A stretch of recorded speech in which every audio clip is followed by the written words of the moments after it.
அனைவருக்கும் வணக்கம். நம்ம மோடி தலைமையிலான பாரத நாடு வந்து விண்வெளியில மட்டும் இல்ல, பொருளாதாரத்துல மட்டும் இல்ல, கடல்லையும் நம்ம தான் மாஸ் அப்படிங்கிற மாதிரி ஒரு தரமான சம்பவத்தை தான் வந்து நம்மளோட இந்தியன் நேவி வந்து பண்ணியிருக்காங்க. அது என்ன அப்படிங்கிறத பத்தி இந்த வீடியோல பார்க்கலாம் வாங்க. சோமாலியா கடல் கொள்ளையர்கள் இவங்களை பத்தி தெரியாம நம்ம யாருமே இருக்க மாட்டோம். ஏன்னா சோமாலியா நாடு வந்து ஒரு காலத்துல உலகத்துல இருக்க எல்லா நாடுகளுக்குமே வந்து உணவு கொடுத்துட்டு இருந்தாங்க. ஆனா இப்போ ஒரு வேளை சாப்பாட்டுக்கே வந்து இன்னொரு நாட்டை கையேந்து நிக்கிற ஒரு நிலைமை வந்து அவங்களுக்கு ஏற்பட்டிருக்கு. தொடர்ந்து அவங்க நாட்டுக்குள்ள இருக்கிற உள் போர்னாலையும் அரசியல்னாலையும் வந்து அந்த நாடு ரொம்ப வறுமை கோட்டில் இருக்காங்க. அப்படி இருந்த நாட்டுல வந்து அவங்களோட கடற்கரை வந்து ரொம்ப பெருசா இருந்திருக்கு.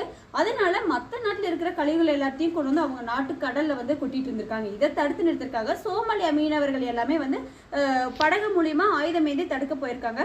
கொஞ்சம் கொஞ்சமா மாதிரி அது என்ன ஆச்சுன்னா அவங்க வந்து ஒரு கடல் கொள்ளையர்களாவே மாறிட்டாங்க. இது தெரிஞ்சுட்டு நிறைய மற்ற நாட்டுல இருக்கிற ஏஜென்சிஸ், கார்பரேட் கம்பெனிஸ் எல்லாமே வந்து அவங்களுக்கு ஆயுதங்கள் எல்லாம் கொடுத்து ஒரு பயிற்சி எல்லாம் கொடுத்து அவங்கள ஸ்ட்ராங்கான கடல் கொள்ளையர்களா மாத்தி வச்சிருக்காங்க. அப்படிப்பட்ட கடல் கொள்ளையர்களை வந்து மற்ற நாட்டுல இருக்கிற நேவி எல்லாமே எதுவுமே பண்ண முடியல.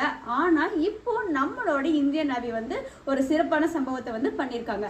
இங்கிருந்து ஆப்பிரிக்கா கண்டத்துக்குள்ள போறது, இப்போ உள்ள நுழைஞ்ச ஒரு நம்மளோட சரக்கு கப்பல்ல வந்து 15 இந்தியர்கள் இன்க்ளூட் பண்ணி ஒரு 21 பேர் இருந்திருக்காங்க.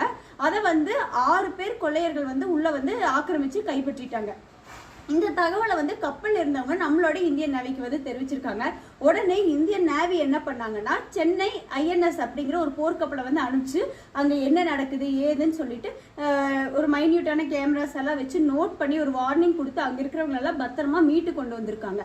இது வந்து ரொம்பவே ஒரு பெருமைப்பட வேண்டிய விஷயம் நம்ம நேவி பத்தி.